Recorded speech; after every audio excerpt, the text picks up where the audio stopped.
વર્તમાન સ્થિતિ પર શહેરના વિપક્ષના પૂર્વ નેતા અમીર રાવતે TV9 સાથે વાત કરી। તેઓએ કહ્યું કે આજવા સરોવરનું પાણી વળવા નવી ચેનલ બનાવવાની જગ્યાએ વિશ્વામિત્રી નદી પરના દબાણો દૂર કરો। રાજ્ય સરકાર વડોદરાને પૂરગ્રસ્ત જાહેર કરે। સૌથી મોટો આરોપ તેઓએ કર્યો કે આ માનવ સર્જિત પૂર છે, પ્રશાસનની ચોક્કસ ભૂલ છે। આપની સાથે વડોદરા મ્યુનિસિપલ કોર્પોરેશનના વિપક્ષના પૂર્વ નેતા અમીબેન રાવત છે। અમીબેન, 2005, 2019 અને હવે 2024માં આ જે પરિસ્થિતિ સર્જાય તેના માટે જવાબદાર કોણ?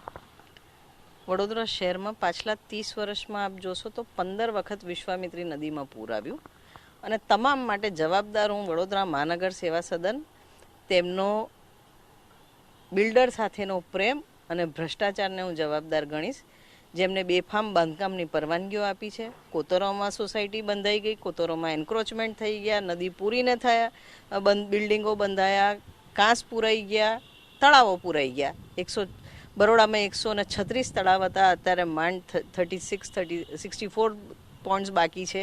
આટલી મોટી પ્રમાણમાં જ્યારે વોટર બોડીઝમાં પુરાણ થતું હોય, એન્ક્રોચમેન્ટ થતું હોય તો પાણી તો એનો રસ્તો કરવાની જ છે, ઇટ્સ અ કોમન સેન્સ। પણ જ્યારે પૂર આવે છે ત્યારે મોટી મોટી વાતો થાય છે, મિટિંગ્સ થાય છે અને પછી એને કન્વિનિયન્ટલી ભૂલી જવામાં આવે છે। અને વડોદરા શહેરના નાગરિકો વર્ષ પછી આપ જોશો તો દર 2-5 વર્ષે કરોડો રૂપિયાનું નુકસાન થાય છે અને નાની મોટું નુકસાન તો દર વર્ષે થાય છે, એ અલગ।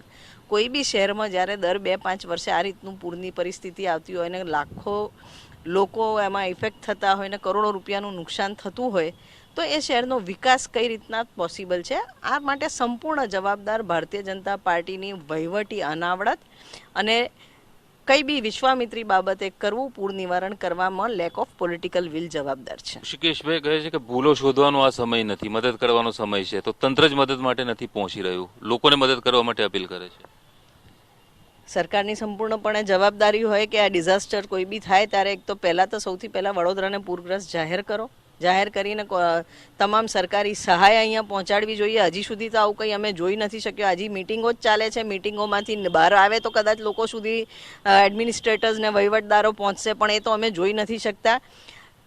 સ્વૈચ્છિક સંસ્થાઓ ખાવાનું બનાવે છે, ખાલી એને પહોંચાડવા માટે વ્હીકલ્સ બી નથી મળી શકતા, એ રીતની અત્યારે પરિસ્થિતિ છે। ત્યારે સરકારે પોતાની જવાબદારી સ્વીકારવાની જરૂર છે, એ ચોક્કસ હું કહું છું।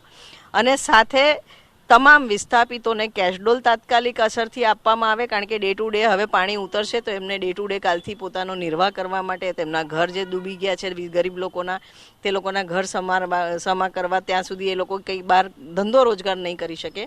કેશડોલની વ્યવસ્થા બી તાત્કાલિક કરવી જોઈએ। અને હું ડિમાન્ડ કરીશ કે આ માનવ સર્જિત પૂર છે, કોર્પોરેશનના પાપે, એમના અનગઢ વહીવટના પાપે જે પૂર આવ્યું છે, તો તમામ જેમના ઘરોમાં ડૂબાણમાં ગયા છે તમામને કોમ્પન્સેશન સરકારે આપવું જોઈએ।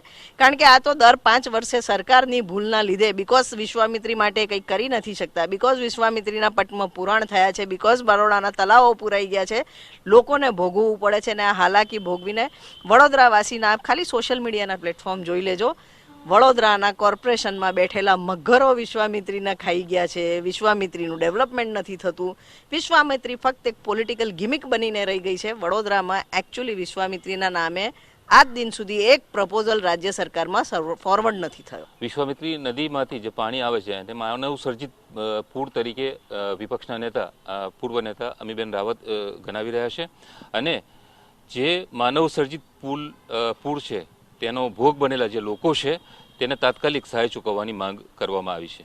કેમેરામેન ઇમરાન શેખ સાથે યુનુસ ગાઝી, TV9।